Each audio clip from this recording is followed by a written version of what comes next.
Hey everyone, welcome back to the channel. Big news for Asphalt Legends Unite fans. This Thursday, the Koenigsegg Jesko is finally making its return through a brand new special event. For those who don't know, this is the very first proper opportunity to unlock the Jesko since it was originally introduced back in 2019. 6 years have passed, many new cars have come, but Jesko still holds a legendary spot in community because of its insane speed and its reputation as one of the fastest cars in Asphalt history. Now here's the thing, this event won't be easy. Gameloft has made sure that only the most dedicated players with a strong garage will have a real chance at reaching the Jesko key. So in this video, we will break down all requirements, cars you need, possible roadblocks, how costly this event might be, and most importantly, whether I think Jesko key will finally be available this time or not.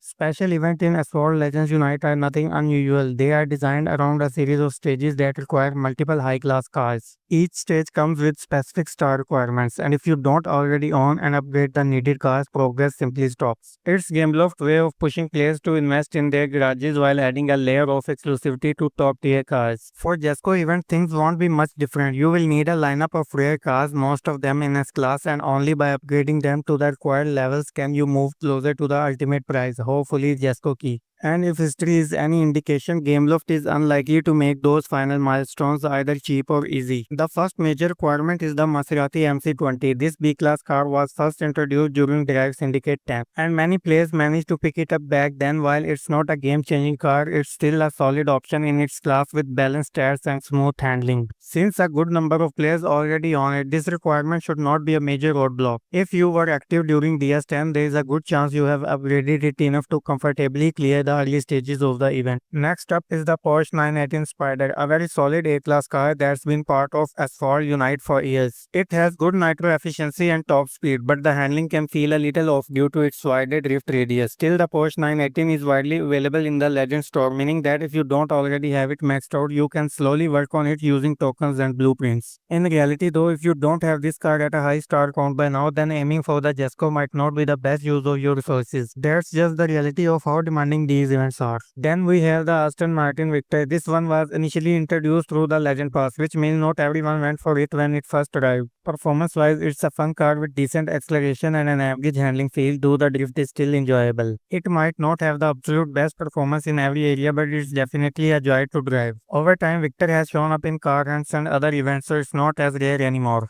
If you own and upgraded this car, you should be able to move forward without much trouble. Now comes the stage where the difficulties begin. The VN 1789 is an S-Class car that many players skipped when it first appeared because it was not particularly impressive. Its performance is mid-tier within S-Class, and the biggest weakness is its poor drift radius. For players who did not bother investing in this car before, this could be the first serious wall in the Jesko event. Even if you have it at 4 or 5 stars, you will likely need to invest more tokens to push it further if you want to continue. The next requirement is the Pininfarina Torima, and this is honestly the toughest part of the event. When it was first released, this car did not attract much attention because it was not very competitive. Its top speed and acceleration are decent, but weak drift and poor nitro efficiency limit its overall performance, especially in multiplayer. To unlock it, you will need 85 blueprints, and since Gameloft has made it a mandatory requirement for Jesko, players who don't already own or have progress on the Torima will face a major setback. For most players, this car will likely be the point where they run for Jesko ends unless they are ready to invest a significant amount of tokens and packs to upgrade it.